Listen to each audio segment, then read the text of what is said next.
Assalamualaikum warahmatullahi wabarakatuh. Halo semuanya, kembali lagi dengan aku. Di video kali ini, aku akan membahas tentang sejarah animasi. Nah, coba deh bayangkan, ini tahun 1908. Belum ada streaming atau YouTube, tapi sudah ada film animasi.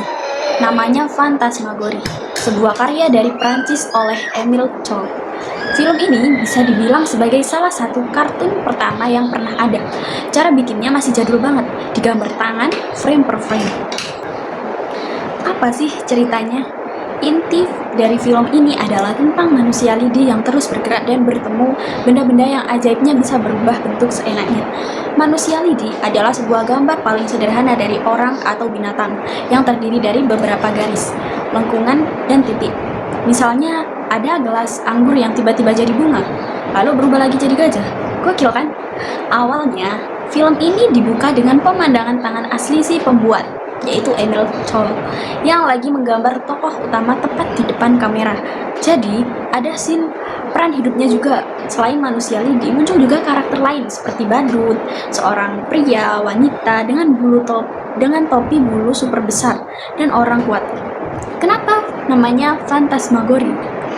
Nah, judul keren ini diambil dari bahasa Prancis untuk phantasmograph, semacam proyektor kuno yang lagi hits di pertengahan abad ke-19. Film ini penuh dengan transformasi bentuk, dan kabarnya ini adalah semacam penghormatan untuk gerakan seni incoherence yang saat itu sudah mulai dilupakan.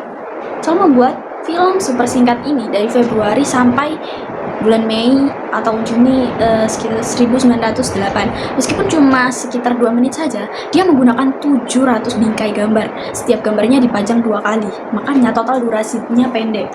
Teknik rahasia Zola, dia menggambar semua bingkai di atas kertas, lalu direkam. Hasilnya filmnya jadi terlihat seperti dilukis pakai kapur di papan tulis. Zola kemudian terinspirasi dari gaya film humorous Faces of Funny Face karya J. Stuart Blackton tahun 1906. Nah, kenalan sama Felix the Cat, salah satu ikon kartun paling legendaris dari era film bisu. Dia adalah kucing hitam antropomorfik bertingkah seperti manusia dengan ciri khas badan hitam, mata putih besar, dan senyum super lebar. Dikombinasikan dengan alur cerita yang surreal dan aneh, Felix langsung jadi karakter kartun yang paling terkenal di masanya. Bisa dibilang, Felix adalah karakter animasi pertama yang benar-benar jadi binatang terkenal di kalangan penonton film. Siapa sih penciptanya? Nah, ini nih bagian yang bikin agak pusing. Sampai sekarang, asal-usul Felix masih jadi perdebatan hangat. Ada yang bilang dia diciptakan oleh kartunis atau pengusaha film Australia, Pat Sullivan, pemilik karakter Felix. Tapi ada juga yang bersikeras kalau animator utamanya Otto Mesmer yang jadi otak di baliknya. Yang jelas, kartun-kartun Felix dari studio Sullivan sukses besar dan jadi fenomena budaya pop. Gak cuma di film pendek, Felix juga muncul di komik strip mulai tahun 1923. Wajahnya ada di mana-mana, di keramik, mainan, kartu pos, sampai-sampai band jazz seperti Paul Whiteman bikin lagu tentang dia. Felix Kept on Walking di tahun 1923. Dan sayangnya di akhir 1920-an, era kartun bersuara datang ketika Mickey Mouse dari Disney muncul dengan suara. Karya bisu Sullivan dan Mesmer jadi terlihat ketinggalan zaman. Awalnya Sullivan ogah-ogahan, tapi pada tahun 1929 dia mencoba transisi ke suara. Sayangnya kartun suara Felix gagal total dan operasinya berhenti di tahun 1932. Felix sempat comeback sebentar lewat 3 kartun di tahun 1936, tapi kejayaannya tidak kembali seperti dulu. Nah, teman-teman, dulu tahun 1928, bioskop ramai. Orang-orang penasaran mau nonton sesuatu yang baru.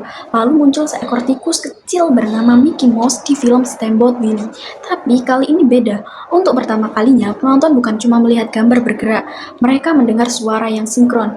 Siulan Mickey, langkah kakinya, semuanya terasa nyata. Dan sejak hari itu, dunia kartun berubah selamanya. Kartun yang tadinya bisu mendadak hidup. Beberapa tahun kemudian, kejutan datang lagi. Warna masuk ke layar, gambar hitam putih tiba-tiba meledak jadi warna-warni cerah lewat Flowers and Trees karya Disney. Penonton terpukau.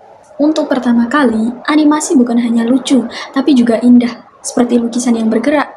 Lalu mulailah masa paling seru, pertarungan dua raksasa animasi. Di satu sisi ada Disney dengan cerita hangat dan karakter manis seperti Mickey, Donald, dan Goofy. Mereka bikin film-film megah seperti Snow White dan Pinocchio dengan animasi yang halus dan emosional. Di sisi lain, ada Warner Bros., si anak nakal dunia animasi. Lewat Looney Tunes, mereka menghadirkan humor cepat dan liar. Bugs Bunny yang sarkas, Daffy Duck yang meledak-ledak, Porky Pig yang gagap, sampai Tom and Jerry yang kejar-kejaran tanpa ampun. Gaya mereka frontal, lucu, dan kadang absurd. Penonton pun terbelah dua, ada yang suka manisnya Disney, ada yang cinta chaosnya Warner Bros. Dan ketika orang mulai terbiasa nonton kartun di bioskop, dunia berubah lagi. Pada tahun 1950-an, televisi masuk ke setiap rumah. Tiba-tiba, kartun hadir setiap hari di ruang keluarga. The Flintstones, The Jetsons, hingga penayangan ulang Tom and Jerry dan Looney Tunes menjadi tontonan wajib sore hari. Anak-anak duduk di depan TV sambil ngemil, sementara orang tua diam-diam ikut nonton. Masa tahun 1928 hingga 1960 inilah yang akhirnya disebut masa keemasan animasi, era ketika kartun menjadi pusat hiburan dunia, melahirkan karakter abadi, inovasi besar, dan tawa yang masih kita kenang sampai sekarang. Dan jujur, siapa yang gak kangen sih masa-masa itu? Dan buat kalian, terima kasih yang sudah menonton videoku sampai habis. Terima kasih, bye-bye.